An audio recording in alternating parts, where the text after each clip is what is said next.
Et bienvenue à l'émission Affranchi par la vérité. Que le Seigneur Jésus vous bénisse abondamment, qu'il réponde aux vœux de vos cœurs. Aujourd'hui, dans cette série d'émissions sur l'Église, nous allons parler de principe de rassemblement. Et le principe de rassemblement se résume en deux mots, en deux concepts. Les lieux et les noms. Les lieux et le nom. Et il faut savoir où se réunir. Là, c'est le principe du lieu. Mais il faut savoir aussi en quel nom vous vous réunissez. Ça, c'est le principe du nom. Quel est le nom que vous raconterez là où vous allez vous réunir? Là, c'est le principe du nom. Et même en Israël, Dieu, lorsqu'il a fait sortir les enfants d'Israël de l'Égypte, et il leur a donné des recommandations. Et là, nous sommes pratiquement au mont Sinaï, 3 mois après leur voyage de l'Égypte vers la terre promise. Ils arrivent au mont Sinaï et Dieu leur dit « Halte, attendez ici ». Et il va leur donner, et les 10 commandements, il va leur donner d'autres instructions. Dans Exode, chapitre 20, le verset 24, Exode, chapitre 20, le verset 24 à la fin, Dieu va dire « Partout où je mettrai la mémoire de mon nom, je viendrai là à vous et je vous bénirai là-bas. » Partout où Dieu va mettre la mémoire de son nom, il va venir là-bas. Et c'est là où les enfants d'Israël doivent le rencontrer. Et il promet qu'il va les bénir là-bas. Et dans Deutéronome, chapitre 12, verset 5, verset 11, verset 14, verset 15, même dans d'autres passages, d'un roi, de 2 rois, nous voyons que Dieu va insister sur ces choses-là.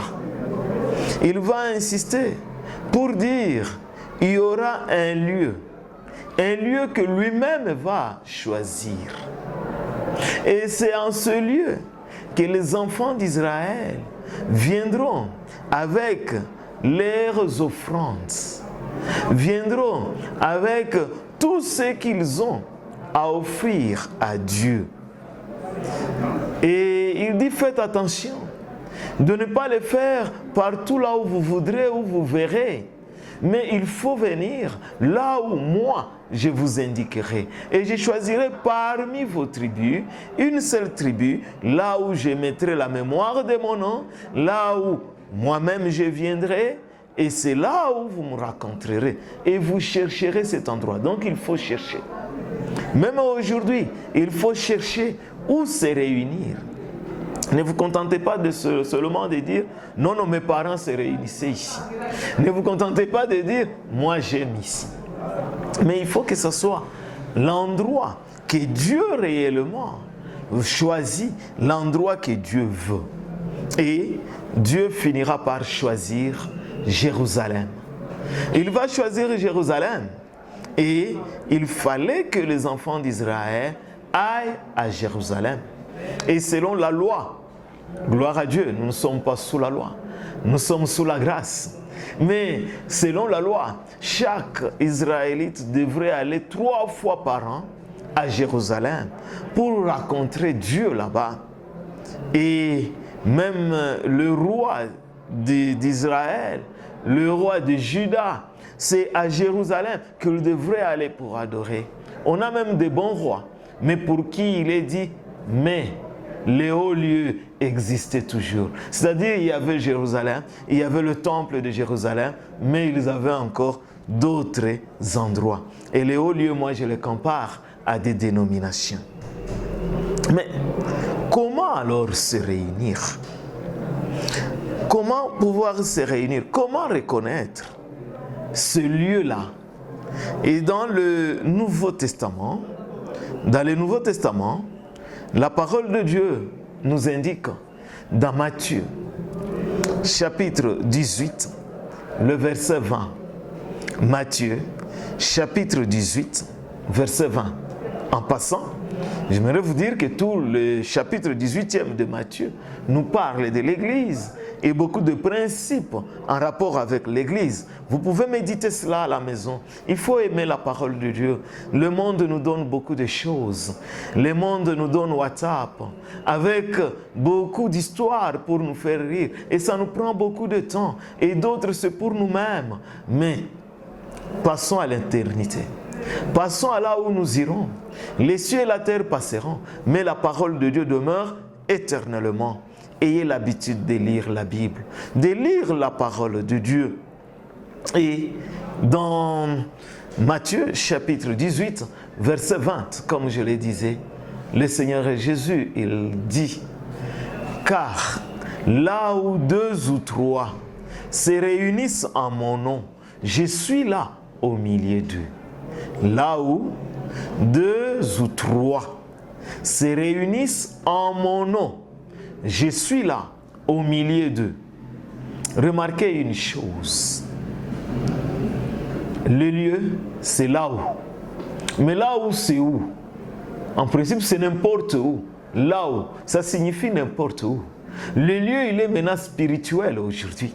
Alors que dans l'Ancien Testament, c'était à Jérusalem qu'on devrait aller. Mais aujourd'hui, nous devons aller là où ça peut être en dessous d'un arbre. Là où ça peut être dans des égouts, dans des cataractes, comme les premiers chrétiens. Quand ils étaient persécutés, ils entraient même dans des égouts et ils se cachaient même dans la forêt. Et aujourd'hui, en Algérie, nous avons encore des frères qui vont se réunir dans la forêt pour éviter qu'on puisse les tuer. Et cette parole est vivante. Le Seigneur Jésus a dit, là où 2 ou 3, ce n'est pas le grand nombre qui importe. Et ça, c'est très important. Les choses de la chair, c'est pour la chair. Mais les choses de l'esprit sont discernées d'une manière spirituelle. Vous pouvez être très nombreux et être dans l'erreur. Et les autres peuvent être moins nombreux et être dans la vérité. Et Dieu, lui, il marche avec ceux qui évoluent selon sa parole, ceux qui aiment sa parole. Les enfants d'Israël ont quitté l'Égypte, ils étaient une affaire de 2 millions. Mais des 600 000 qui étaient à l'âge de combattre, combien sont entrés dans la terre promise? 2 seulement, Josué et Caleb. Oui, les voies de Dieu ne sont pas les voies des hommes, nous dit Ésaïe chapitre 55, versets 8 et 9. Comme les cieux sont éloignés de la terre, aussi les idées, les voies de Dieu, les pensées de Dieu sont éloignées de nos voies, des voies des hommes et des pensées des hommes. 2 ou 3 sont réunis. Mais être réunis comment? Au nom du Seigneur Jésus. Et c'est là le principe du nom. Être réunis au nom du Seigneur Jésus. Pas à un autre nom. Mais vous allez me dire, mais être réunis au nom du Seigneur Jésus, mais même si nous avons un autre nom, une autre dénomination, nous serons toujours réunis au nom du Seigneur Jésus. Mais le problème de la dénomination, ça marque l'identité. Ça signifie qu'on va vous identifier à votre nom, à votre dénomination. Et vous-même, vous vous identifiez à cela. Et vous faites corps avec cela. Je vous donne un exemple. Un chrétien quitte la ville de Goma, mais se réunissait dans une église, une assemblée, dénommée la main de Dieu qui guérit. C'est une illustration. Il arrive à Beni, ou il arrive à Kinshasa. Et quand c'est le dimanche, quelle sera sa première pensée? Où se trouve l'église, la main de Dieu qui bénit? Vous voyez, il fait corps avec ce nom-là. Nous aussi, nous devons faire attention. Le nom qui nous a été donné, c'est le nom du Seigneur Jésus. Et tous les chrétiens devraient se réunir au nom du Seigneur Jésus. Je vais vous montrer aussi que la dénomination a des limites. Supposons que vous soyez dans une dénomination, comme je l'ai dit, la main de Dieu qui bénit. Et vous avez ça à Goma. Vous arrivez en Chine, il n'y en a pas. Vous allez dire qu'en Chine, il n'y a pas l'église. Non, non, en Chine, tous ceux qui ont cru au Seigneur Jésus sont membres de l'église. C'était la première leçon qu'on avait eue. Tous ceux qui ont cru au Seigneur Jésus, tous ceux qui sont sauvés, sont membres de l'église. Donc l'église, ce n'est pas une dénomination. L'église, ce n'est pas un bâtiment. Mais l'église, c'est l'ensemble des rachetés qui doivent se réunir au nom du Seigneur Jésus. Vous allez dire, mais cette parole est dure. Comment la comprendre? Oui, et ce n'est pas seulement du lait qu'il faut boire. Mais pour grandir, il faut aussi la nourriture solide. Et cette nourriture solide est importante aussi. Dans 1 Corinthiens chapitre 2 à la fin, dans 1 Corinthiens chapitre 3 au début de ce chapitre, l'apôtre Paul en parle. Il parle aux Corinthiens et il dit, je vais vous parler comme à des hommes charnels, comme à des enfants en Christ. À cause de quoi? L'un dit, je suis de Paul. L'autre, je suis d'Apollos. L'autre, je suis de Képha. L'autre, je suis de Christ. Christ est-il divisé? C'était déjà la dénomination qui avait commencé. Mais Paul ne va pas se contenter de ceux qui disent je suis de Paul. Au contraire, il va dire qui est Paul? Qui est Apollos? Ce ne sont que des serviteurs. Mais aujourd'hui, nous avons des communautés qui portent de noms des serviteurs de Dieu, alors que l'apôtre Paul n'a pas aimé cela, n'a pas voulu cela. Et dans l'histoire de l'Église, il y a même des Pauliens. Que le Seigneur nous aide. Les dénominations ne sont pas selon la parole de Dieu. Mais nous devons nous réunir au nom du Seigneur Jésus.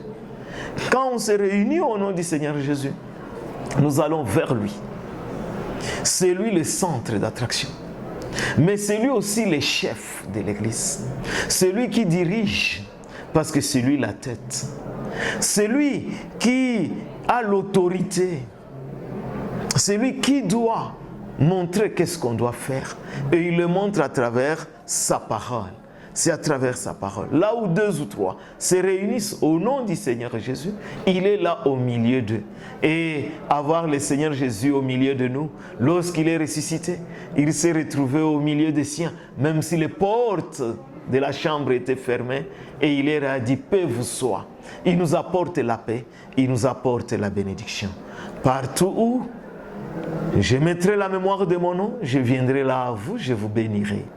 Et aujourd'hui, le nom que Dieu nous donne, c'est le nom de Jésus. Il n'y a pas d'autre nom dans les cieux, sur la terre et sous la terre, par lequel nous faut être sauvés, si ce n'est que le nom de Jésus. Et c'est le seul nom qui doit nous réunir. Que le Seigneur Jésus nous bénisse, qu'il nous garde, qu'il nous protège. Et les enfants de Dieu, les croyants sont appelés enfants de Dieu, sont appelés des chrétiens dans la Bible, sont appelés des saints, sont appelés des fidèles frères, sont appelés des frères, sont appelés des témoins de Jésus, sont appelés même des amis. Ce sont des appellations qu'on raconte. Mais nous devons nous réunir au nom du Seigneur Jésus. Es-tu prêt à obéir à Dieu en refusant les différentes appellations humaines pour te réunir simplement comme un chrétien autour de son Seigneur? Que le Seigneur te bénisse. Amen.